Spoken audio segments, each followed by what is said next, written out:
नमस्कार दर्शकवृन्द, कार्यक्रम चक्रव्यूहमा हार्दिक स्वागत गर्दछु। म हिमाल बस्नेत। आज हाम्रो कार्यक्रम हुनुहुन्छ नेपाल बार एसोसिएसनका केन्द्रीय उपाध्यक्ष ईश्वरी प्रसाद भट्टराई। सर्वोच्च अदालतका प्रधान न्यायाधीश चोलेन्द्र शमशेर जबराका कारण नेपालको न्यायिक क्षेत्रमा 3 सातादेखि अस्तव्यस्त छ। नेपालको न्यायिक क्षेत्रमाथि लाग्छ इतिहासमै पहिलो पटक यो किसिमका गतिविधिहरू भइरहेका छन्।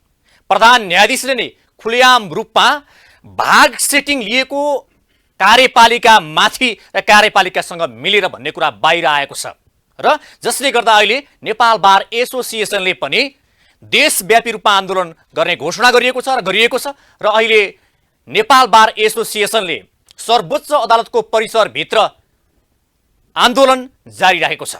तर यसमा विशेष गरी नेपाल बार एसोसिएसनमाथि पनि विभिन्न प्रश्नहरू आइरहेका छन्। नेपाल बार एसोसिएसनमा पनि राजनीतिक दलका कार्यकर्ताहरू त्यहाँ नियुक्ति भएका कारण त्यो पनि सफा छैन, यो प्रश्न आइरहेका छन्। अब न्यायालयभित्र यो प्रश्न आइरहँदा अब न्यायालयको शुद्धिकरण कसले गर्ने? यसको अहिलेको विकल्प भनेको प्रधान न्यायाधीशले कि त राजीनामा दिनु पर्यो कि संसदले महाअभियोग लगाउन सक्नु पर्यो। अहिले प्रधान न्यायाधीशले राजीनामा दिने छाटकाट गरिरहनु भएको छैन र संसदले महाअभियोग अगाडि बढाउने सपना पनि देखिरहेको छैन। यो अवस्थामा नेपालको न्यायिक क्षेत्र यसै गरी अघि बढ्ने हो। अब नेपाल बार एसोसिएसनले प्रधान न्यायाधीशले राजीनामा नदिने हो भने अब कस्तो किसिमका अभियानहरू अगाडि बढाउँछ? आज हामी कुराकानी गर्छौँ। आउनुहोस् कार्यक्रम अतिथिलाई हार्दिक स्वागत गरौँ। स्वागत छ कार्यक्रम। धन्यवाद। आएर हुनुहुन्छ? एकदम ठिक छ। अब काहीँ नभएको जात्रा हाँडी गाउँमा भन्थे पहिला त। अब हाँडी गाउँमा पनि नभएको जात्रा नेपाल बार एसोसिएसनमा र सर्वोच्च अदालतभित्र पो देखिन थालियो त। यो काहीँ नभएको जात्रा नभनौँ। नेपाल बार एसोसिएसनले संविधानको सर्वोच्चता, विधिको शासन, मानवाधिकार र स्वतन्त्र न्यायपालिकाको सन्दर्भमा विगतदेखि नै आन्दोलन गर्दै आएको छ। त्यसको अहिले चाहिँ हामी जुन प्रधान न्यायाधीशको राजीनामा माग्ने स्टेजमा आइपुग्यौँ। न्यायपालिकाभित्रको जुन एउटा विकृति विसङ्गति र न्यायपालिकामाथि, न्यायपालिकाको स्वतन्त्रतामाथि जुन प्रश्नहरू उठिरहेका थिए त्यो अहिले चरम उत्कर्षमा पुग्यो। त्यसकारण हामीले अब यो चरम उत्कर्षमा पुगिसकेपछि यसको विकल्प भनेको अहिलेको प्रधान न्यायाधीशको बहिर्गमन र त्यसपछि त्यहाँ भएका जुन समस्याहरू छन् त्यो समस्याहरूको सुधार भन्ने नै हाम्रो निष्कर्ष हो। त्यसकारणले यो यसलाई चाहिँ अनौठो भनेर नमानौँ, तर वास्तवमा यो एउटा तपाईले भन्नुभयो भित्रै जसरी हिजो जुन आन्दोलन हुँदाखेरि उकिल साहबहरूले बोलेको त्यो शब्दावलीहरू हेर्नुहोस्, उहाँले जुन किसिमको शब्द प्रयोग गरेर त्यहाँ चाहिँ किसिमको आन्दोलन गर्दै हुनुहुन्थ्यो। अस्ति बारको परिसरभित्रै 2 जना उकिल साहबहरू बीच मुक्का हानाहान चल्यो। यो चाहिँ काहीँ नभएको जात्रा होइन र? म एउटा कुरा यहाँलाई क्लियर गरौँ। सबभन्दा पहिले बारको परिसरमा भएको जुन हानाहान हो त्यो यो आन्दोलनको विषयलाई लिएर होइन। के को विषय? 2 जना कानुन व्यवसायीको बीचमा आपसमा उहाँहरूका जुन आपसमा चित्त नबुझेका विवादहरू थिए, ती विवादहरू संयोगवश नेपाल बार एसोसिएसनको प्राङ्गणभित्र गएको बेलामा त्यो घटनाहरू भयो। तत्कालै जसले पहिला हात छोडेको थियो उहाँले क्षमा याचना गर्नुभयो। हामीले प्रहरीलाई बुझाइदिने अवस्थामा पनि थियौँ, तर उहाँले क्षमा याचना गर्नुभयो। क्षमा याचना गरिसकेपछि त्यो त्यही सेटल भयो। मिडियाहरू अहिले मिडियाहरूको आँखा परिसरभित्रै भएको त्यो जुन किसिमको हानाहान छ त्यसको त बारले जवाफ त दिनु पर्ला। यस्तो छ। बारले जवाफ लिने होइन, त्यहाँ 2 जना कानुन व्यवसायीको बीचमा निजी घटना घट्यो। त्यो निजी घटनामा जसले गल्ती गर्यो उहाँहरूले क्षमा याचना पनि गर्नुभयो। क्षमा याचना गरिसकेपछि अब हामीले हामीले सोध्यौँ पनि वास्तवमा त्यसलाई एउटा बारको परिसरभित्र भएको घटनाको बारेमा त्यसको एउटा बेग्लै प्रोसेस होला। कानुन व्यवसाय परिषद छ होइन, त्यो विभिन्न कुराहरू त्यो चाहिँ आफ्नो हिसाबले त्यो बाहिर आउला। तर हामीले चाहिँ त्यहाँभित्र भएको घटनामा उहाँहरूले आत्मालोचना गरेर क्षमा याचना गरिसकेपछि त्यो विषय त्यही सकियो। यो कुनै बारको आन्दोलनसँग जोडिएको विषय होइन। त्यसकारणले म आम मिडियाकर्मीहरूलाई, तपाईँको टेलिभिजन लगायत आम मिडियाकर्मीलाई फेरि पनि अनुरोध गर्न चाहन्छु, त्यो कुटाकुटको घटना जुन देखियो त्यो चाहिँ हालाकि त्यो दुर्भाग्यपूर्ण हो, तर यो बारको आन्दोलनसँग सम्बन्धित होइन। यो चाहिँ म यहाँहरूलाई क्लियर गर्न चाहन्छु। अब जसरी तपाईँले भन्नुभयो त्यसको त जवाब दिनुभयो, ठिकै छ। तर यतापट्टि भन्ने हो भने हिजो उकिल साहबहरूले सर्वोच्चको प्राङ्गणमा प्रयोग गरेका शब्द तपाईँले सुन्नुभयो? बिल्कुल। म तपाईँलाई स्पष्ट रूपमा कालो कोटधारीहरूले जे बोल्दा नि हुने, जे बोल्दै नि भयो। ठिक छ। यो कस्तो हो भने हाम्रो आधिकारिक निर्णयहरूमा ती शब्दहरू परेका छैनन्। एउटा शान्तिपूर्ण तरिकाले गरिएको जुन आन्दोलनको कार्यक्रम हो त्यसमा प्रहरीहरूको ज्यादती भएपछि प्रहरीहरूले हस्तक्षेप गरिसकेपछि आक्रोशमा केही शब्दहरू केही अभिव्यक्तिहरू आयो होलान्। त्यसलाई चाहिँ नेपाल बारको आधिकारिक धारणा नमानौँ। नेपाल बारको आधिकारिक धारणा हरेक दिन जसो भनौँ, दिनदिनै नहोला, हरेक दिन जसो हामीले प्रेस विज्ञप्ति मार्फत सार्वजनिक गरेका छौँ। हाम्रा आधिकारिक धारणा तिनै हुन् र हामीले कसैले चाहिँ आक्रोशित रूपमा कुनै अभिव्यक्तिहरू कुनै पदाधिकारी या सदस्यले दिनुभयो भने त्यो उहाँहरूको व्यक्तिगत हो। त्यसलाई चाहिँ नेपाल बार एसोसिएसनले ती असभ्य शब्दहरू यदि छन् भने आपत्तिजनक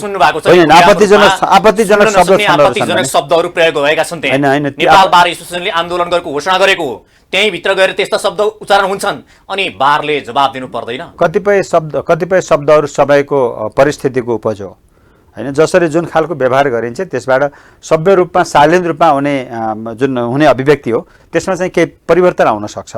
त्यो एउटा आकस्मिक रूपमा भएका घटनाहरू हुन्। त्यसकारणले त्यसलाई यहाँहरूलाई म के विनम्र अनुरोध गर्छु भने नेपाल बार एसोसिएसनको आधिकारिक रूपमा आएका विज्ञप्तिहरू छन्, हामीले आधिकारिक रूपमा विभिन्न च्यानलहरूबाट दिएका अन्तर्वार्ताहरू छन्, त्यसलाई चाहिँ यहाँहरूले मुख्य रूपमा चाहिँ त्यसले दिनु। त्यो विषय चाहिँ भयो, तर अब कानुनका व्याख्याताहरू, कानुनमा भएका अक्षरहरूलाई व्याख्या गर्ने वकिल साहबहरूले एउटा शब्दलाई, जुन शब्दहरू सुन्न नसक्ने शब्दहरू प्रयोग गरिसके पछाडि वकिल साहबहरूप्रति आम नागरिक कस्तो किसिमले सुन्नै नसक्ने शब्दहरू प्रयोग भएको जस्तो त मलाई लाग्दैन।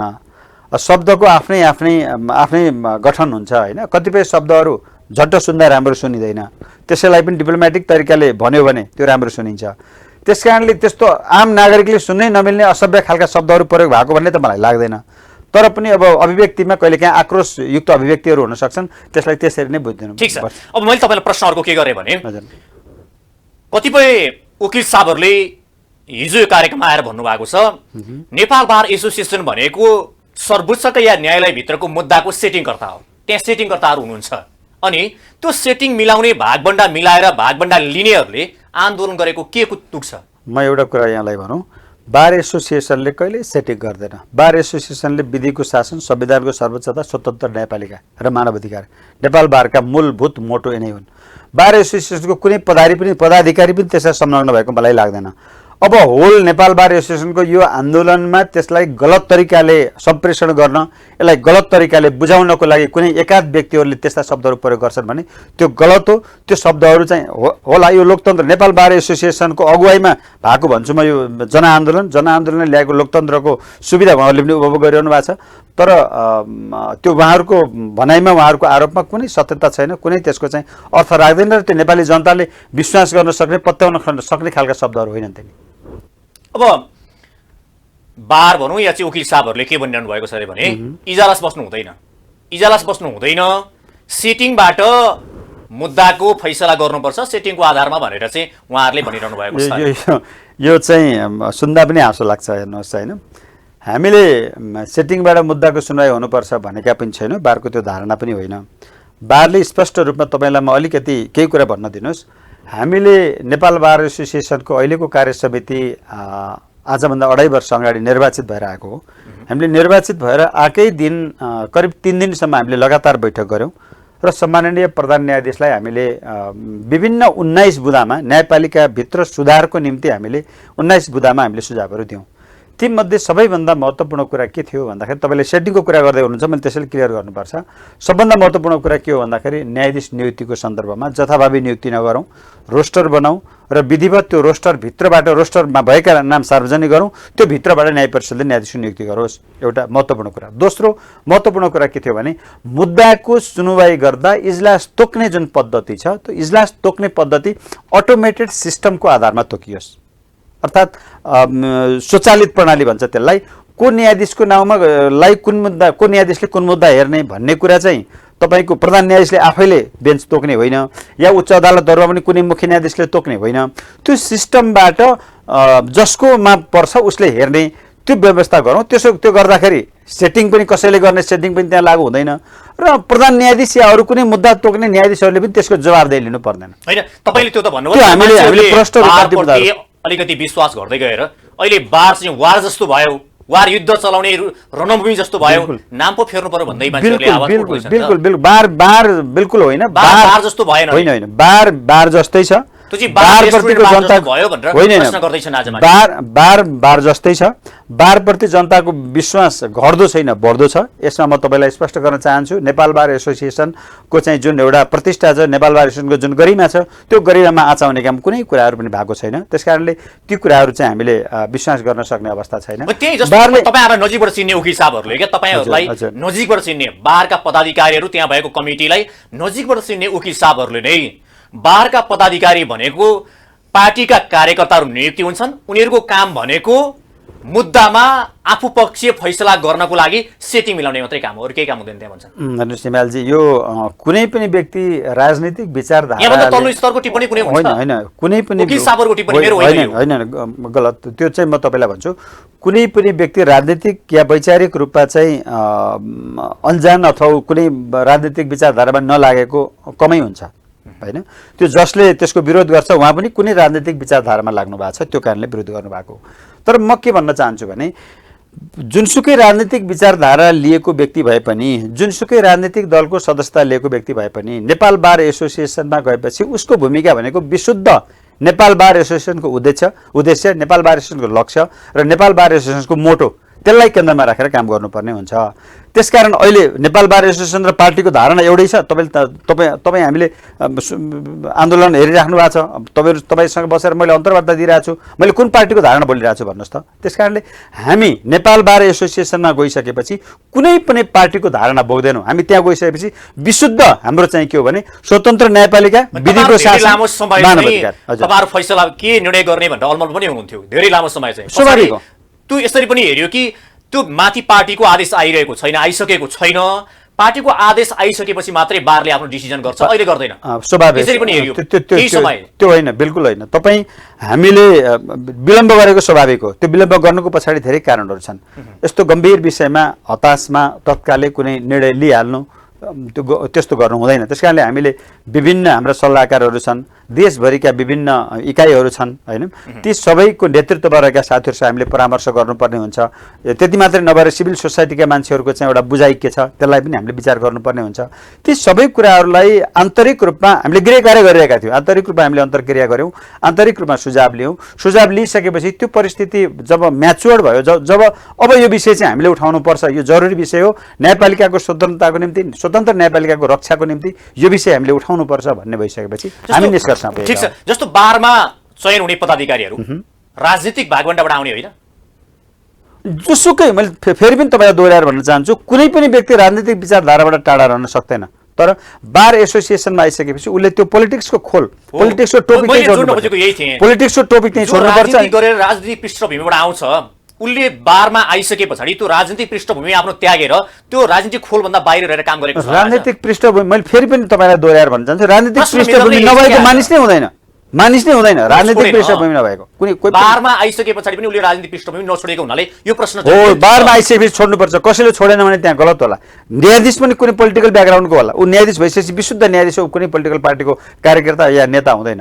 अरू कुनै जिम्मेवारी, बार मात्रै होइन, अरू कुनै जिम्मेवारीमा रहेको व्यक्ति पनि पोलिटिक्स होला, कार्यकारिणीमा हुनसक्छ, संसदमा पोलिटिक्स नै होला, तर न्यायपालिकालाई किन स्वतन्त्र भनिन्छ?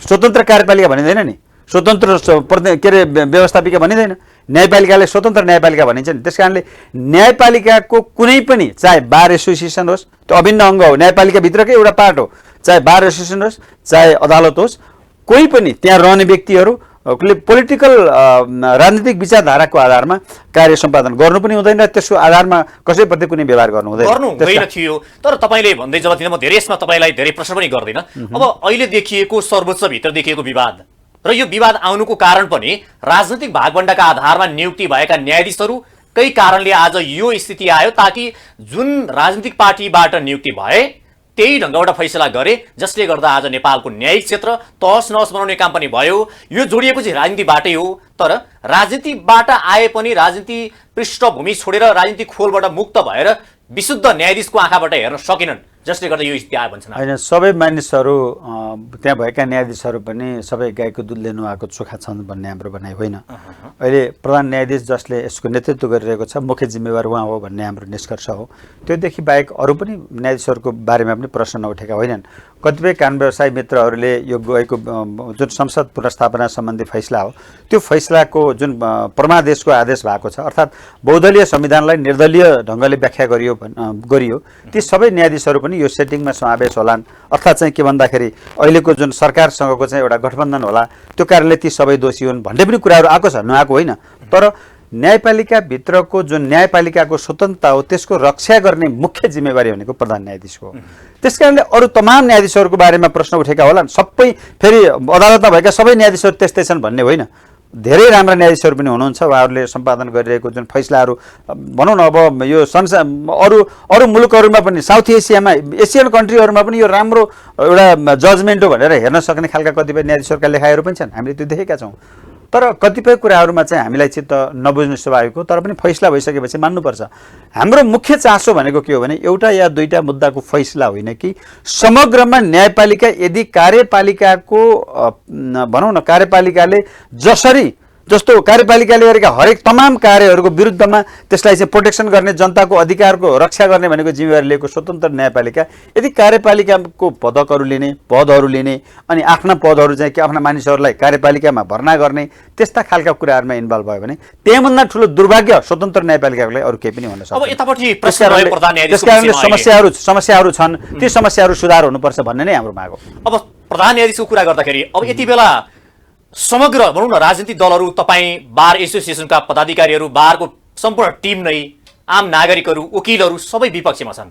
तर पनि अहिले प्रधान न्यायाधीश राजीनामा दिने मनसायमा हुनुहुन्न, उहाँ टिकिरहनु भएको छ। उहाँलाई साथ कसको छ त? यहाँ कसरी टिकिरहनु भएको छ त्यहाँनिर? कसको साथ छ उहाँलाई?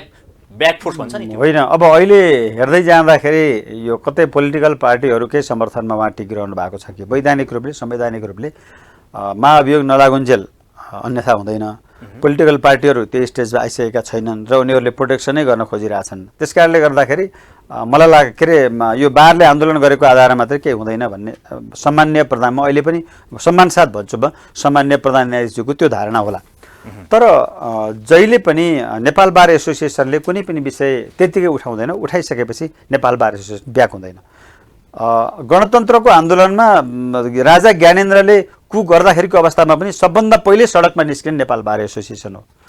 त्यति बेला निषेधाज्ञा तोडेर जाने 15-16 जना कानुन व्यवसायहरू, म पनि त्यति बेला एउटा युनिटको अध्यक्ष थिएँ। निषेधाज्ञा तोडेर जाने कानुन व्यवसायहरूमा 15-16 जना मात्रै थिए, तर देशभरिका कानुन व्यवसायहरूको हामीलाई समर्थन थियो। त्यसकारणले अहिले पनि जुन कानुन व्यवसायहरूले जुन आवाज उठाइरहेका छन् त्यो देशभरिका कानुन व्यवसायको आवाज हो, नागरिक समाजको आवाज हो। हामीलाई भनिरहनु भएको छ पत्रकार महासङ्घ, प्राध्यापक सङ्घ, इन्जिनियर एसोसिएसन, स्वास्थ्य के अरे चिकित्सक सङ्घ लगायतका थुप्रै प्रोफेसनल अर्गनाइजेसनहरूले तपाईँहरूको आन्दोलनमा हाम्रो साथ छ, हामी आउनुपर्छ भने भन्नुहोस् भनेर भनिरहनु भएको छ। तर हामीले भनेका छौँ यो हाम्रो आन्तरिक कुरा हो, सर्वसाधु प्राङ्गणमा हामी कानुन व्यवसाय मात्रै हुन्छौँ, पछि सडकमा जानु पर्यो भने तपाईँहरू आउनु होला भनेर हामीले उहाँलाई भनिरहेका छौँ। उहाँहरूको वक्तव्य मात्रै आएको छ, आन्दोलनमा उहाँहरू आउनु भएको छैन। त्यस कारणले नेपाल बार एसोसिएसनले वास्तवमा देशको निम्ति, न्यायपालिकाको रक्षाको निम्ति, लोकतन्त्रको रक्षाको निम्ति आवाज उठाउने बारले अहिले न्यायपालिकाको स्वतन्त्रताको रक्षाको निम्ति आवाज उठाइरहेको छ। त्यस कारणले यसमा कुनै गुन्जायस छैन, बार एसोसिएसन यसबाट ब्याक हुन सक्ने अवस्था छैन। अब फेरि तपाईँले भने जस्तै आरोप लाग्यो, भ्रष्टाचारीको आरोप भनेर तपाईँहरूले खुलेआम बारका पदाधिकारीहरूले भ्रष्टाचारी प्रधान न्यायाधीश राजीनामा दिए भनेर त आन्दोलन गर्नु पनि होइन। हेर्नुहोस्, न्यायपालिकामा भ्रष्टाचार छ भन्ने कुरा उहाँ नै प्रधान न्यायाधीश भइसकेपछि हामीले उठाएका आवाजहरूलाई सम्बोधन गरेर एउटा छानबिन समिति बन्यो, हरिकृष्ण कार्कीको संयोजकत्वमा एउटा समिति बन्यो। त्यसमा बारका पदाधिकारीहरू पनि त्यसमा संलग्न हुनुहुन्छ। त्यसले एउटा प्रतिवेदन पेश गर्यो।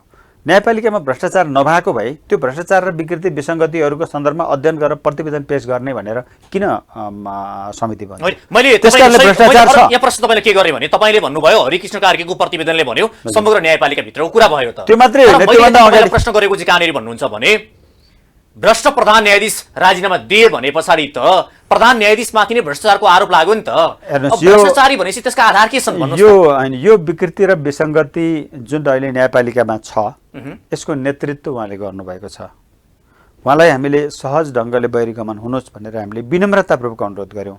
हामीले सुरुमा केही दिनको अल्टिमेटम दियौँ जहाँ हाम्रो यो धरना प्रदर्शन केही पनि थिएन, केवल वक्तव्य थियो। हामीले सबभन्दा पहिले उहाँसँग भेट्यौँ, कुरा गऱ्यौँ।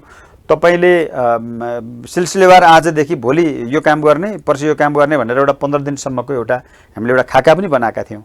तर भोलिपल्ट नै त्यसमा कतिपय कुराहरू चाहिँ फुलकोटका अरू न्यायाधीशहरूको संलग्नता नहुने खालका कुराहरू पनि थिए। फुलकोटको बैठक भोलि राख्छु, भोलि छलफल गरौँ भन्नुभयो। फुलकोटको बैठक राख्न सक्नु भएन, त्यो उहाँको कमजोरी देखियो। तपाईहरुले समग्र चाहिँ टिमलाई जसरी प्रधान न्यायाधीशको बारेमा मात्रै भ्रष्ट प्रधान न्यायाधीश राजीनामा दिए भन्दा होइन सम्पूर्ण टिमलाई भन्नु होइन, यो त्यो सम्पूर्ण टिमलाई हामीले भनेका होइन। हामीले न्यायपालिकामा भ्रष्टाचार छ, भ्रष्टाचार निवारण गर्न उहाँले सक्नु भएन। उहाँलाई मार्ग प्रशस्त गर्न भन्यो, मार्ग प्रशस्त गर्दाखेरि प्रशस्त गर्नुहोस् भन्दाखेरि पनि उहाँले नमानिसकेपछि अब त्यसको नेतृत्व चाहिँ उहाँले गरिरहेको अवस्थामा उहाँलाई मतलब कतिपय शब्दहरू त्यो ढङ्गले उहाँमाथि आएको। हालाकि एउटा व्यक्तिलाई इङ्गित गर्छ, तर तपाईँले भन्न खोजेको चाहिँ समग्र त्यहाँभित्रका न्यायाधीशको कुरा गर्दै हुनुहुन्छ तपाईँले अहिले, होइन? होइन होइन, न्यायपालिकाभित्र भ्रष्टाचार छ। मैले समग्र न्यायाधीश सबै न्यायाधीशहरू भ्रष्टाचारी भन्ने मेरो भनाइ होइन। तर तपाईँहरूले भनेको मैले सिधा जोड्न खोजेको चाहिँ अझ जान्न चाहेको चाहिँ के थिएँ भने भ्रष्ट प्रधान न्यायाधीश राजीनामा दिए भने पछाडि आधारहरू के छन् त भ्रष्टाचारीका भन्ने कुरा मैले जोड्न खोजेको। तपाईँहरूको मिडिया पनि त्यहाँ थियो होला। हामीले जति बेलासम्म शान्तिपूर्ण तरिकाले प्रदर्शन गरिरहेका थियौँ त्यो बेलासम्म नारा लगाएका थिएनौँ। हामीले हिजो पनि नारा नलगाइकन गेटमा गएर धर्ना बस्ने भनेर भन्यौँ, आज पनि हामीले नारा नलाइकन गएर गेटमा धर्ना बस्ने भनेर भन्यौँ। हामीले बडो संयम भाषामा, बडो सभ्य भाषामा हाम्रा के अरे प्लेकार्डहरू भनौँ न, हामीले छातुमा टाँसेका जुन नाराहरू छन् ती नाराहरूको तपाईँले अध्ययन गर्नुहोला। त्यसकारणले त्यसमा कुनै अश्लीलताको उपयोगहरू भएको छैन। भोलि उहाँले पदमुक्त भइसकेपछि पनि कुनै पनि व्यक्ति, कुनै पनि न्यायाधीश पदमुक्त भइसकेपछि पनि यो राज्यको कानुनअनुसार त्यसको अनुसन्धान हुनसक्छ। त्यसको विषयमा यदि कमी कमजोरी भएको छन् भने त्यहाँ जान सक्छ। त्यस कारणले मैले यहाँनिर तपाईँले सोधिराख्नु भएको प्रश्नको जवाब के हो भने न्यायपालिकाभित्र विकृति र विसङ्गति छ, भ्रष्टाचार छ। अहिलेको प्रधान न्यायाधीशज्यूले त्यसलाई नियन्त्रण गर्न सक्नु भएन। उहाँको पालामा यो बढ्दै गयो र यसको पराकाष्ठा कहाँसम्म पुग्यो भने कार्यपालिकाको प्रत्यक्ष हस्तक्षेप, अर्थात् कार्यपालिकासँग साँठगाँठ गर, अर्थात् भोलि कसलाई प्रधान मन्त्री बनाउने, भोलि चाहिँ के भन्दाखेरि प्रधान न्यायाधीश कसलाई बनाउने, मन्त्री कसलाई बनाउने भन्ने कुरा जब न्यायपालिका र कार्यपालिकाको बिचमा त्यो खालको साँठगाँठ हुन थाल्यो भने अब त यहाँभन्दा ठुलो दुर्भाग्यपूर्ण अवस्थाहरू केही पनि हुन सक्दैन। त्यसकारणले उहाँले नेतृत्व गर्न सक्नु भएन। उहाँ पदमुक्त हुनुपर्छ, उहाँले राजीनामा दिनुपर्छ भन्ने हाम्रो निष्कर्ष हो। पदाधिकारीलाई आरोप के लाग्यो भने जस्तो आरोप लगाइरहेका छन् वकिल साहबहरूले। ठिक छ, भन्नु के भन्नुभएको छ भने अब अहिलेका प्रधान न्यायाधीशले जति लिनुभयो लिइसक्नुभयो, अब उहाँ छोड्नुपर्छ, लिने पालो हाम्रो, कमाउने पालो हाम्रो, त्यसले गर्दा उहाँले राजीनामा दिनुपर्छ। त्यसै कारणले यो आन्दोलन भइरहेको छ। हामीले कसैले पनि कमाउनु हुँदैन, कमाएको कुरा छानबिन हुनुपर्छ भन्ने हाम्रो एजेन्डा हो। हामी अहिले नेपाल बार एसोसिएसनले, मैले अघि सुरुमै भने नि तपाईँले, राजीनामा दिन, उहाँले राजीनामा दिनासाथ सबै कुरा सेटल हुन्छ, हामी चुप्प लाएर बस्छौँ भन्ने होइन।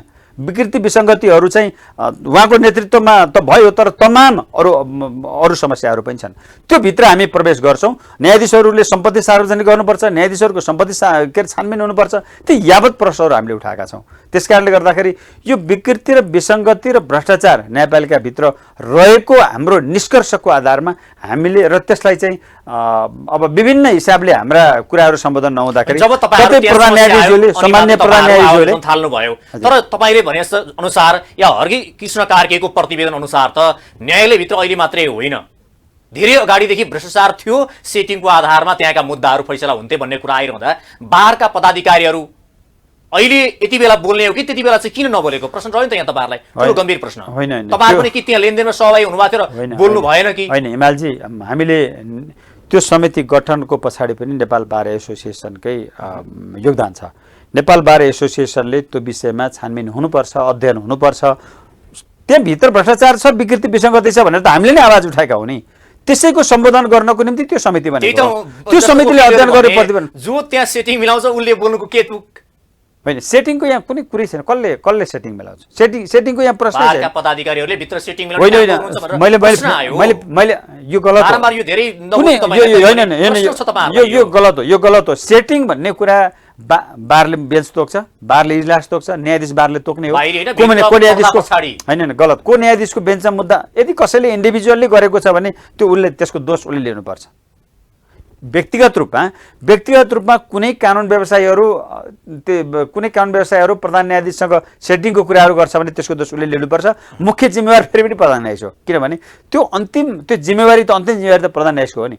को न्यायाधीश कहाँ मुद्दा राख्ने, कस्तो बेन्च निर्धारण गर्ने कानुन छ नि, विधि छ, कानुन छ, त्यसको आधारमा उहाँले हामी समस्याको कुरा गरौँ न। जस्तो अहिले प्रधान न्यायाधीशले जे गल्ती गर्नुभयो, जे कुराहरू आएका छन्, योभन्दा पनि गम्भीर कुरा चाहिँ जसले नियुक्ति गर्यो, संवैधानिक परिषद जसले जहाँबाट नियुक्ति हुन्छन्, त्यो ढोकाबाटै गलत मान्छे छिराउने काम गर्ने पो दोषी हुन् भनेर तपाईँहरूले आवाज उठाउनु भएन नि? होइन, हाम्रो यो आन्दोलन अहिले मुख दर्शक भएर बस्ने राजनीतिक दलहरूतिर पनि केन्द्रित छ।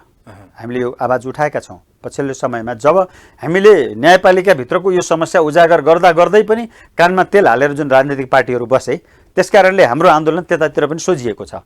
तर म यहाँलाई के निवेदन गर्न चाहन्छु भने, होइन कसैले गल्ती गर्यो भन्दैमा त्यो पदमा ल्याउने सबै चाहिँ दोषी हुन् भन्ने कुरा भन्दा पनि गलत मान्छे ल्याउँदाखेरि गलत मान्छेलाई ढोकाबाट भित्र पठाइदिने काम गर्ने मान्छे ठिक छ।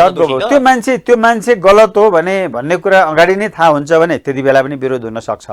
प्रधान न्यायाधीशको बारेमा तपाईँहरूले आवाज उठाउनु भएको थियो, उहाँको छवि कुन समयदेखि गलत थियो भन्ने कुरा तपाईँलाई थाहा छैन र? होइन, यस्तो हो, यो तपाईँको मान्छेको विगतको छवि अहिले प्रधान न्यायाधीशबाट राजीनामा नै माग्नुपर्ने प्रकृतिको भए वा नियुक्ति भएकै दिन हामीले त्यो कुराहरू गर्थ्यौँ होला, होइन?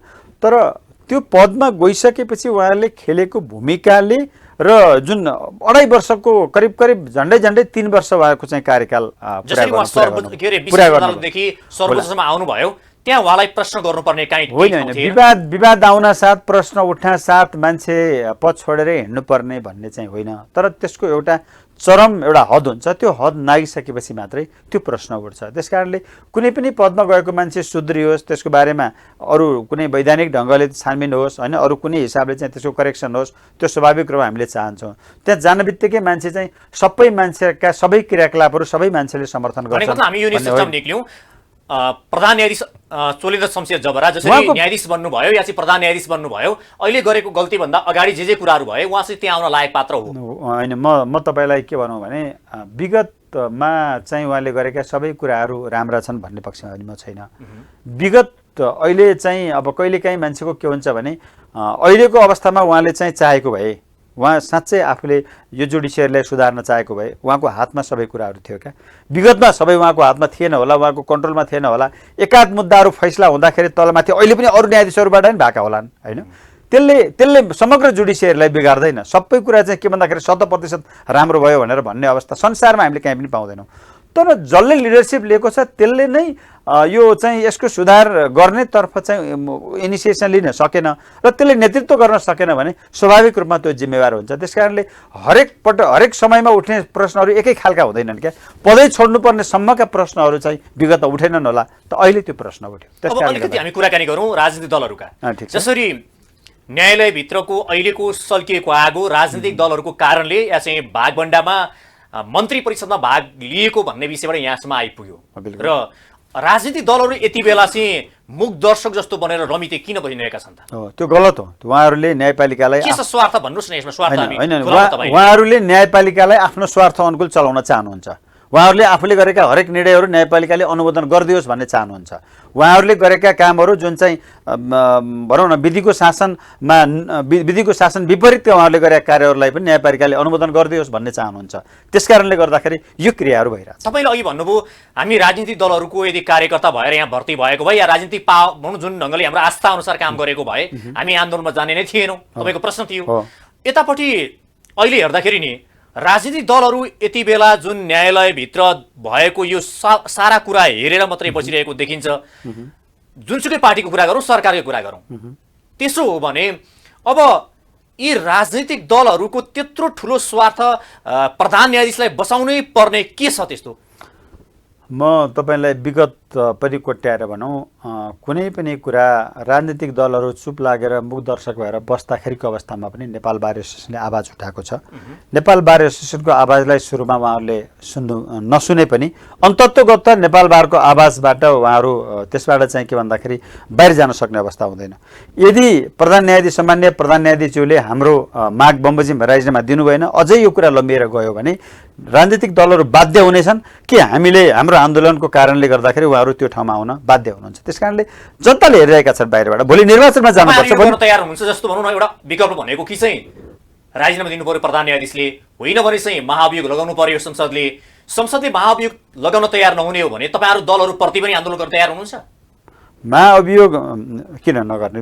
हामी स्वतन्त्र न्यायपालिकाको लागि हो, हामी कुनै राजनीतिक दलको व्यक्ति विशेष सम्भावना छैन भन्छन् क्या, किनकि तपाईँहरू पनि हिजो आएको त्यही बाटो भएको गलत राजनीतिक दलहरू, हाम्रो आन्दोलनको परिणाम स्वरूप राजनीतिक दलहरू बाध्य हुनेछन् कि स्वाभाविक रूपमा प्रधान न्यायाधीशले निकास दिनु भएन र समस्या अरू बल्झिँदै गयो भने राजनीतिक दलहरू उहाँलाई हटाउन बाध्य हुनेछन्। यदि भएनन् भने त्यति बेला चाहिँ नागरिक समाजसँग हामी जानु पर्यो भने त्यति बेला सरकारमा रहेका दलहरू कहाँ जान्छन् होइन, त्यसको चाहिँ भनौँ न अब अहिलेका राजनीतिक दलहरू भनौँ न, सरकारमा रहेका मात्रै नभएर अस्तित्वमा रहेका दलहरूको अवस्था चाहिँ त्यति बेला तपाईँ हामीले नसोचेको, हामीले परिकल्पना गरे भन्दा बाहिर जान सक्छ। जोखिम मोल्न सक्छ कि सक्दैन भन्ने मेरो प्रश्न किन थियो भने जसरी तपाईँहरूले अहिले बारले जोखिम मोलिसक्यो, हिमालजी बारले जोखिम मोलिसक्यो, बारले अब यो कुराबाट बार ब्याक हुनेवाला छैन। त्यो चाहिँ हो, तर तपाईँहरूको यो आन्दोलनले त दाल गल्नेवाला जस्तो देखिएन भन्छन् नि, त्यो स्थिति देखिएन। खोइ त राजीनामा दिनुभएको छैन प्रधानमन्त्री, त्यो छाँटकाट देख्नु भएको छैन। तपाईँहरू यता ढोका बस्नुहुन्छ, अर्को ढोका छिर्नुहुन्छ उहाँ। अब हेर्नुहोस्, अब प्रक्रियाले गर्दा नि राजीनामा दिनु भएन भने तपाईँहरूको अन्तिम विकल्प भनेको अब देशव्यापी आन्दोलन त भन्नुहुन्छ, तर बाहिर गएर आन्दोलन गरेर के गर्नुहुन्छ? उहाँ चाहिँ यही तपाईँहरूकै अगाडिबाट चाहिँ तपाईँलाई झुक्याउँदै हुनुहुन्छ। होइन, देशको प्रधान न्यायाधीश मूलद्वारबाट प्रवेश गर्न नसक्नु भनेको त आन्दोलन सफल हुनु हो क्या। देशको प्रधान न्यायाधीश मूलद्वारबाटै प्रवेश गर्न सक्नु पर्यो। यदि आन्दोलन असफल भएको हो भने, यदि आन्दोलनको बल छैन भने उहाँ वैकल्पिक द्वार किन प्रयोग गर्नु? जान त हेलिकप्टरबाट राज्यको सारा शक्ति छ नि उहाँलाई, अहिले त सत्ता पक्षको पुरापुर समर्थन छ नि उहाँलाई, जसरी पनि गए पनि भयो नि। निकास निक्लिनु पर्यो सबभन्दा मेजर कुरा त्यो। अहिले सर्वोच्च अदालत चलिरहेको छ भन्ने ठान्नु भएको छ तपाईँले? कुनै न्यायाधीशहरू उहाँको फर्मा छैनन्। अहिले त्यहाँका कर्मचारीहरू, ट्रेड युनियनहरू अन्तत्वगत यो परिस्थिति चाहिँ के भन्दाखेरि उहाँले सम्हालि नसक्नु हुन सक्छ क्या। त्यस कारणले गर्दाखेरि संसारमा सबैभन्दा ठुलो तपाईँहरूको आन्दोलनले हिमालजी सबै दियो, उता इजलास पनि तपाईँ बहिष्कार गरिरहनु भएको छ न्यायाधीशहरूले, उता पनि भताभुङ्ग यता पनि हिमालजी यो संसारमा सबैभन्दा ठुलो बल भनेको नैतिक बल हो। त्यो नैतिक बलले अरू सबै कुराहरूलाई पन्छाएर जान्छ, अन्तत्वगत पन्छाएर जान्छ।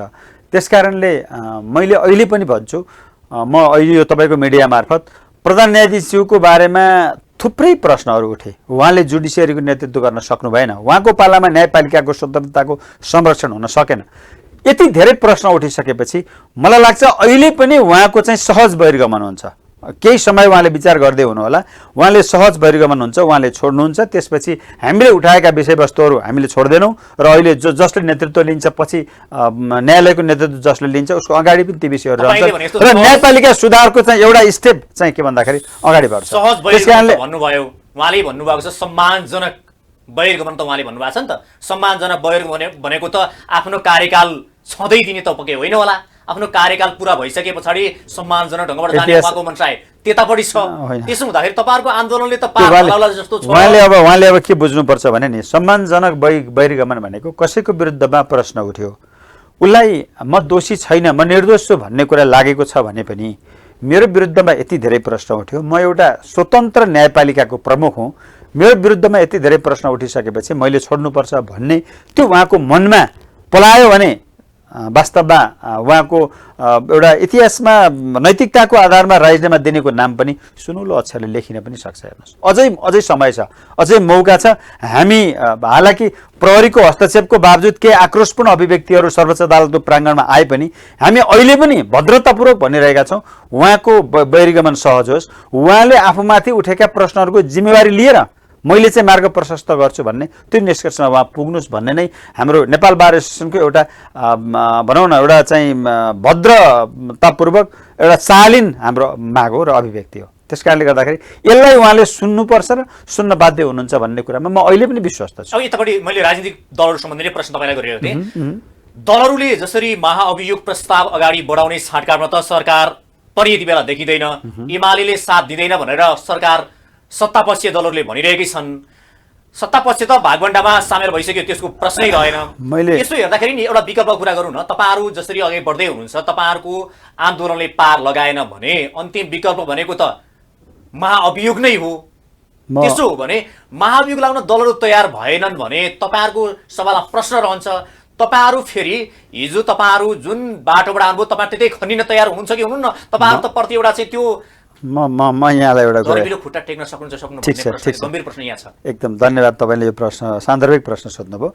म यहाँलाई एउटा कुरा के निवेदन गरौँ भने अहिले जस्तो नेकपा एमालेको कुरा गर्नुभयो, नेकपा एमाले पनि प्रधान न्यायाधीश चोखो हुनुहुन्छ, उहाँ पदमा रहिरहनुपर्छ भनेर भनेको मैले सुनेको छैन। उहाँहरूका कतिपय नेताहरूका अभिव्यक्तिहरू चाहिँ प्रधान न्यायाधीश मात्रै होइन, हिजो परमादेश जारी गर्ने अरू न्यायाधीशहरू पनि दोषी छन् भन्ने अभिव्यक्तिहरू आएका छन्।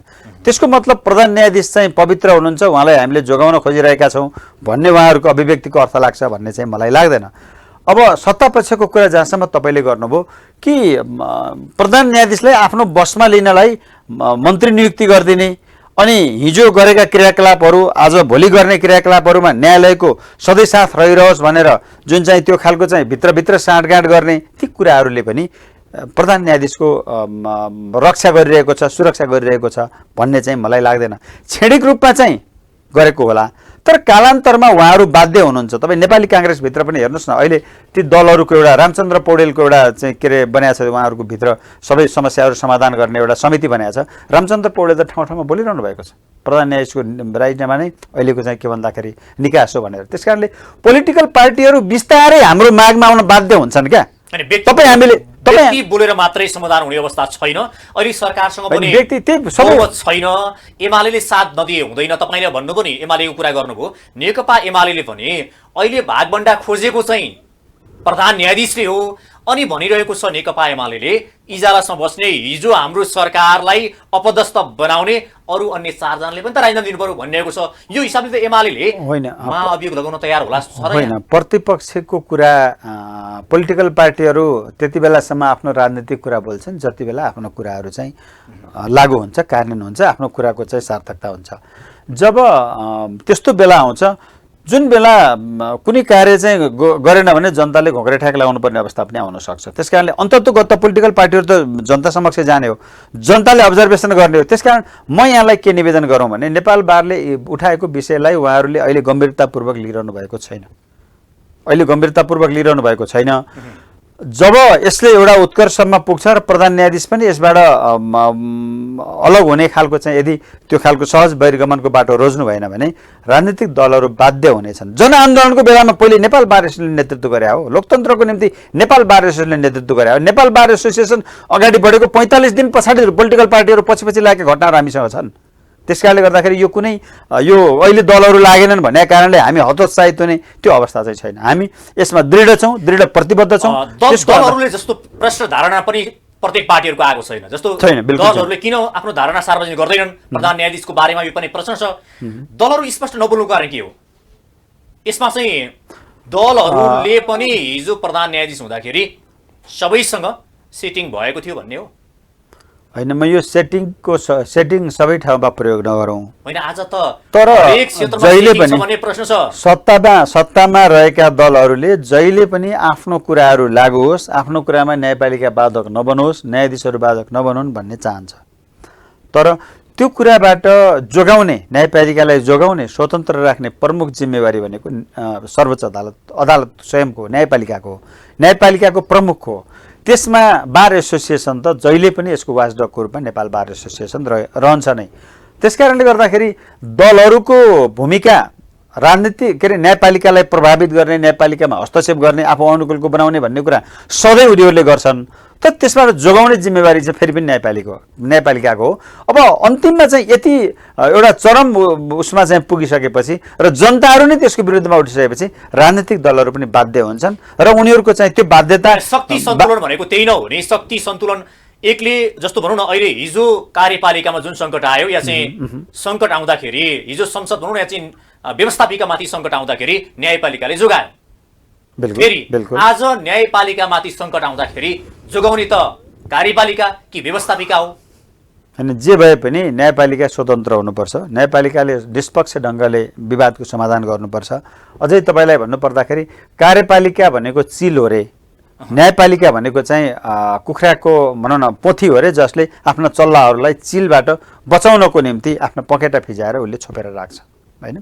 त्यसो भएको हुनाले कार्यपालिकाले गलत काम गरिरहेछ, त्यो कार्यपालिकाले गलत काम गरिरहेको कुराको चाहिँ त्यो अनुसार चाहिँ प्रयोग भयो भने न्यायपालिका पनि शक्ति सन्तुलन र पृथकीकरणको जुन सिद्धान्त छ त्यसको बिल्कुल त्यसको चाहिँ के भन्दाखेरि उपहास हुन जान्छ। त्यसकारणले हामीले अहिले उठाएको विषयवस्तु पनि कार्यपालिकाले त प्रयोग गर्न खोज्यो, तर न्यायपालिका प्रयोग भयो भने त्यति बेला चाहिँ के भन्दाखेरि त्यहाँभन्दा ठुलो एउटा मानव अधिकारको निम्ति, जनताको एउटा चाहिँ के भन्दाखेरि जनताको न्यायको निम्ति त्यहाँभन्दा ठुलो समस्याहरू केही पनि हुन सक्दैन। त्यसकारणले गर्दाखेरि कार्यपालिकालाई ठिक ठाउँमा राख्ने जिम्मेवारी चाहिँ हामी जस्ता नागरिक समाजको पनि हो, जनताको पनि हो, र न्यायपालिकालाई ठिक ठाउँमा राख्ने जिम्मेवारी चाहिँ के भन्दाखेरि न्यायपालिकाको नेतृत्व र त्यसको अभिन्न अङ्गको रूपमा रहेको नेपाल बार एसोसिएसन एउटा जस्तो जसरी आज प्रधान न्यायाधीशलाई हटाउने कुरा भइरहेको छ, यो भनेको चाहिँ उहाँलाई हटाएर मात्रै समस्याको समाधान हुँदैन। उहाँलाई आरोप लगाइसके पछाडि, भ्रष्टाचारको आरोप लगाइसके पछाडि भ्रष्टाचारको छानबिन गरेर दोषी उप कानुन सम्बद्ध कारबाही पनि गर्नुपर्छ भनेर भनिरहँदाखेरि कारबाहीको विषय त कतै सुनिँदैन। फेरि राजीनामा दिए सब ठिकठाक हुन्छ। अब उहाँले राजीनामा दिए होइन, हिमालजी अब यो कस्तो छ भन्नुहुन्छ भने हामीले अहिले उहाँले पद छोड्नु पर्यो भन्ने नै हाम्रो आग्रह हो। उहाँ मात्रै होइन, अरू पनि न्यायाधीशहरू होलान् जसले बारले राजीनामा माग नगरिकन आफ्नो कार्यकाल पुरा गरेर अवकाश पाएका पनि होलान्, भोलि अहिले कार्यरत न्यायाधीशहरू पनि होलान्। ती विषयहरूमा पनि प्रश्न त उठ्न सक्छ नि, जहिले पनि उठ्न सक्छ नि। उहाँहरूको सम्पत्ति छानबिन हुन सक्छ। हामीले अहिले त्यो एजेन्डा पनि उठाएका छौँ।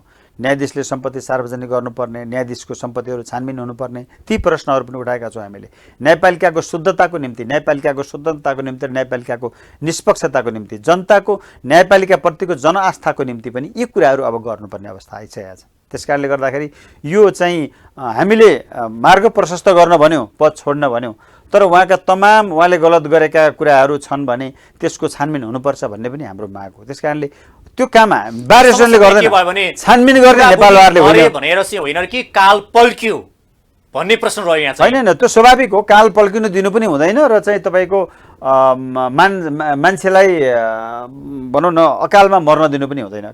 काल पल्क्यो, बुढी मरी भन्दा पनि काल पल्क्यो भन्ने चिन्ता त्यति बेला आकर्षित हुन्छ जति बेला चाहिँ यो ढङ्गले चाहिँ कार्यपालिकाले न्यायपालिकाले प्रयोग गर्न थाल्यो र न्यायपालिकाको नेतृत्व यो ढङ्गले चाहिँ प्रयोग गर्न थाल्यो भने भविष्य पनि हाम्रो उज्जवल छैन। भविष्य चाहिँ हाम्रो के भन्दाखेरि एकदम अन्धकार छ। त्यसकारणले अहिलेदेखि नै यसलाई चाहिँ सुधार गर्नुपर्छ भनेर लाग्यो हामी। त्यसकारणले गर्दाखेरि उहाँले राजीनामा दिएर उहाँले पद छोडेर त्यहाँ भएका समस्याहरू समाधानको निम्ति हामी सबै लाग्यौँ भने भोलिका दिनहरू सुनौला हुन सक्छन्। कतिपयले के भन्छन् भने अहिले जसरी जुन ढङ्गले न्यायालयहरूमा या चाहिँ सबै न्यायालयहरूमा न्यायाधीश नियुक्ति प्रक्रिया छ र जसरी न्यायाधीशहरू नियुक्ति हुनुहुन्छ यो प्रक्रिया गलत छ। यदि न्यायालयलाई शुद्धिकरण गर्ने हो भने न्यायालय मात्रै प्रश्न छैन, सबै संवैधानिक निकायको नि प्रश्न छ। तर अहिले देखिएको न्यायालयमा चाहिँ मान्छेले के प्रश्न गर्दा रहेछन् भने यदि न्यायालयलाई शुद्धिकरण गर्ने हो भने अहिले भएका सबै त्यहाँ हरेकले हिजो शुद्ध भएका नि आज अशुद्ध भइसके, हिजो दुधले धोएर आएका पनि आज तिनीहरू अहिलेको अवस्थामा फर्किसके। त्यसले गर्दा सबैलाई यहाँबाट चाहिँ नहटाइकन न्यायालय शुद्धिकरण गर्छु भन्नु त्यो चाहिँ दिवा सपना हो भन्छ। त्यो होइन, त्यो कुरा म मान्दिनँ। तर काहीँ न काहीँ सुधारको गुन्जाइस छ। न्यायाधीश नियुक्ति गर्ने न्याय परिषदको संरचनामा गुन्जाइस छ, जहाँ राजनीतिक बाहुल्यता छ, होइन? त्यहाँ कानुन मन्त्री हुन्छ, प्रधानमन्त्रीको प्रतिनिधि हुन्छ, होइन? त्यहाँ बार एसोसिएसनले पठाएको व्यक्ति पनि हुन्छ। कुनै पनि हिसाबले चाहिँ के भन्दाखेरि न्यायाधीशहरूको सङ्ख्या 2 जना मात्रै छ। त्यसकारणले कतै त्यसको संरचना पनि परिवर्तन गर्नुपर्ने हो कि सरकारको प्रतिनिधि कानुन मन्त्री हुँदाहुँदै फेरि सरकारको प्रतिनिधि किन चाहियो, होइन? यी प्रश्नहरू पनि उठेका छन्। यी संविधान संशोधनका विषयहरू होलान्। संवैधानिक परिषदको संरचनाको बारेमा पनि केही प्रश्नहरू उठेका छन्। संवैधानिक संरचनाको जुन अहिले छ, केही जस्तो कुनै दलहरू नजाने, भनौँ न सभामुख नजाने, प्रतिपक्षी दलको नेता अनुपस्थित हुने, अनि प्रधान न्यायाधीशलाई चाहिँ उसको आफ्नो भाग लिनको लागि, किनभने प्रधान अरू नगइसकेपछि त कोरम पुर्याउनको लागि पनि प्रधान न्यायाधीशले त केही कुरा राख्न सक्ने भयो। भोलि बिहान प्रधान न्यायाधीश नजाने, अर्को कोही व्यक्ति नजाने गर्दाखेरि जसले कोरम पुर्याइदिन्छ त्यसले बार्गेनिङ गर्ने भयो। त्यसकारणले यो समस्याहरू नआउने ढङ्गले चाहिँ यसको संरचनाहरू गर्नुपर्ने अवस्था हो कि भन्ने पनि त्यो एउटा प्रश्न के छ तपाईँहरूप्रति नै इङ्कित गरेँ। मैले एउटा प्रश्न के गरेँ भने जसरी आज न्यायालयमा यो विकृति आयो, यो विकृति आउनुमा चाहिँ न्यायाधीशहरू जति जिम्मेवार छन् त्योभन्दा बढी जिम्मेवार चाहिँ वकिल साहबहरू र बार परिषदका पदाधिकारीहरू, किनकि उनीहरू भ्रष्ट भयो भने भ्रष्ट बनाउने त तपाईँहरू हो नि भन्ने प्रश्न छ। होइन, बार एसोसिएसनको कानुन व्यवसायहरू पनि कतिपय कानुन व्यवसायहरू पनि जोडिएका होलान्। भ्रष्ट बनाउनु हुनको लागि त भ्रष्टाचार गर्ने त्यो सेटिङ मिलाउने काम तपाईँहरूले गरेको हुनाले तपाईँहरूप्रति यो प्रश्न छ। हाम्रो एकपटक सर्वोच्च अदालत बार एसोसिएसनले गठन गरेको एउटा चाहिँ यस्तै छानबिन समिति थियो। त्यसले मलाई लाग्छ 28-29 प्रकारका बिचौलियाहरूको चाहिँ त्यसले उजागर गरेको छ। त्यो वकिल पनि हुन सक्छ, 29 प्रकारका त्यो कानुन व्यवसाय पनि हुनसक्छ, त्यो चाहिँ के भन्दाखेरि कर्मचारी हुनसक्छ, मुद्दाको नियमित अदालत प्रयोगकर्ता हुनसक्छ होइन। ती विभिन्न प्रकारका बिचौलियाहरूभित्र होला कानुन व्यवसाय पनि त्यो भित्र पर्छ होला। अहिलेको अध्ययन प्रतिवेदनले पनि कानुन व्यवसाय कतिपय कानुन व्यवसायहरू पनि गलत छन्, उनीहरूका क्रियाकलापहरू गलत छन्, उनीहरूले बिचौलियाको काम गरिरहेका छन्। हुँदा अहिले त अदालतमा भइरहेका न्यायाधीशहरू जो चाहिँ न्याय सम्पादन गर्न बसेका छन् उनीहरू पनि बिचौलियाको काम गरिरहेका छन् भन्ने त्यो प्रतिवेदन। न्यायालयलाई हामी आज न्यायाधीश र भ्रष्टाचारी भन्छौँ, दुनियाँ भन्छौँ, तपाईँहरू कसरी पानीमाथिको बनाउनुहुन्छ? तपाईँले दिएको उदाहरण चाहिँ जेन्डर बायस छ, म त्यसमा प्रवेश गर्न चाहन्न। तर म के भन्न चाहन्छु भने न्यायपालिकालाई, तपाईँको प्रश्न मैले बुझेँ, न्यायपालिकामा यदि न्यायाधीश मात्रै खराब भएर विकृति हुन्छ त भन्ने तपाईँको प्रश्न हो। वास्तवमा मैले भने नि बिचौलियाहरू धेरै प्रकारका बिचौलियाहरू छन्। ती धेरै प्रकारका बिचौलियाहरूको प्रयोग हुन्छ र त्यसबाट चाहिँ न्याय सम्पादन कार्य हो त्यो विकृत भइरहेको छ। ती सबै प्रकारका बिचौलियाहरूको अन्त्य हुनुपर्छ। बार एसोसिएसनले त्यहाँ कानुन व्यवसाय परिषद छ, कानुन व्यवसायीहरू पनि कहीँ खराबीहरू छन्, उनीहरूले बिचौलियाको काम गरिरहेका छन्, अर्थात् अरू कुनै विकृतिहरू छन् भने त्यसको अनुसन्धान कानुन व्यवसाय परिषदले पनि गर्नुपर्छ। हामी त्यसको लागि पनि हामी तयार छौँ र हामी नेपाल बार एसोसिएसनले त्यस्ता व्यक्तिहरूको छानबिन गरेर कानुन व्यवसाय कारबाही गर्नुपर्छ भने तपाईँ एउटा चाहिँ बारको उपाध्यक्ष हुनुहुन्छ, केन्द्रीय उपाध्यक्ष, न्यायालयको यो हालत हुनुमा बार कति जिम्मेवार छ?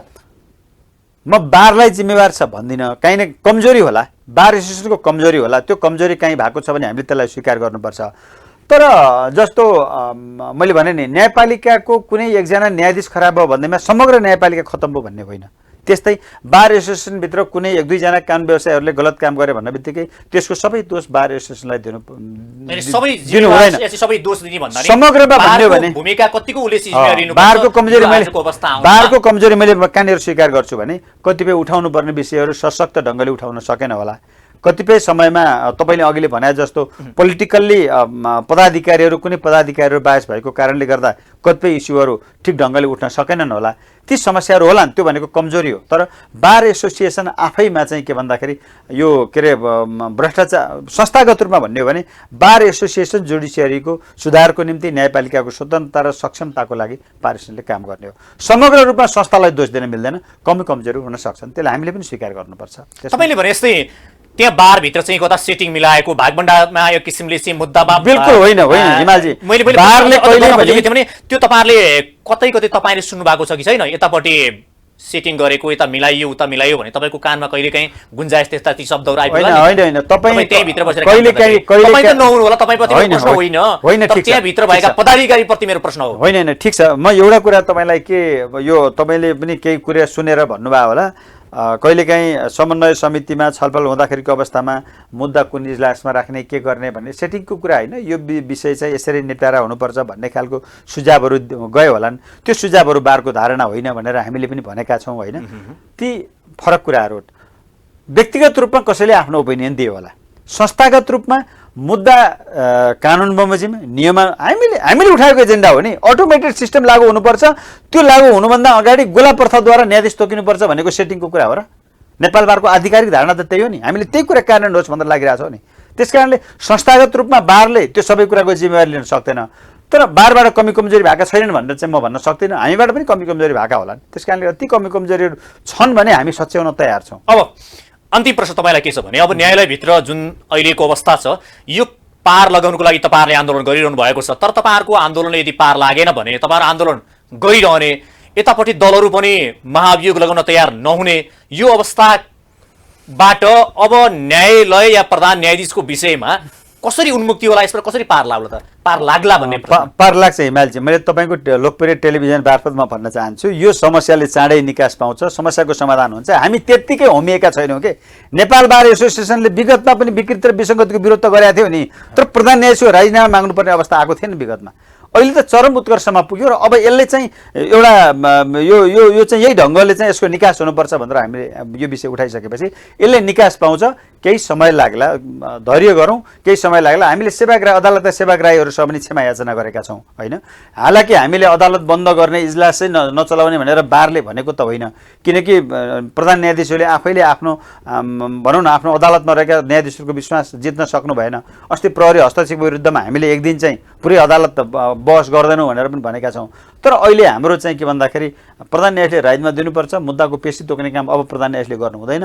प्रधान न्यायाधीशको विश्वासमाथि गम्भीर सङ्कट उत्पन्न भयो, त्यसकारणले न्यायालयलाई जोगाउनुपर्छ भन्ने हाम्रो माग हो। त्यसैले हामीबाट भएका कमी कमजोरी छन् भने त्यसलाई हामी सच्याउन तयार छौँ। तर नेपाल बार एसोसिएसनले उठाएको यो एजेन्डाले निकास पाउँछ र न्यायालयको सुधारको ढोका खोल्छ, यो तपाईँलाई म विश्वास दिलाउन चाहन्छु। यो आन्दोलनले यो अहिलेको विषय या मुद्दालाई किनारा नलागिकन रोकिनेवाला छैन। रोकिँदैन। हस्, कार्यक्रम आइदिनु भयो, यहाँलाई धन्यवाद छ। ल धन्यवाद तपाईँलाई पनि। तपाईँको टेलिभिजन मार्फत हाम्रा कुराहरू आम जनता समक्ष राख्ने मौका दिनुभयो, त्यसको लागि म तपाईँलाई पनि धन्यवाद दिन चाहन्छु। आज हाम्रो कार्यक्रम हुनुहुन्थ्यो नेपाल बार एसोसिएसनका केन्द्रीय उपाध्यक्ष ईश्वरी प्रसाद भट्टराई। समय सकिएको छ। नमस्ते।